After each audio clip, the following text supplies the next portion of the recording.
اعوذ باللہ من الشیطان الرجیم بسم اللہ الرحمن الرحیم السلام علیکم ورحمۃ اللہ وبرکاتہ۔ امیر المومنین علی علیہ الصلوۃ والسلام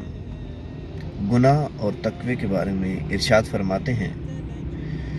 کہ معلوم ہونا چاہیے کہ گناہ اس سرکش گھوڑوں کی مانند ہے کہ جن پر ان کے سواروں کو سوار کر دیا جائے اور ان کی باگیں اتار دی جائیں اور وہ لے جا کر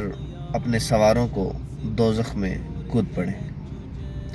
اور تقوی کے بارے میں امیر المومنین علی علیہ الصلوۃ والسلام ارشاد فرماتے ہیں کہ تقوی رام ہوئی سواریوں کی مانند ہے، یعنی جن پر ان کے سواروں کو سوار کیا گیا ہو،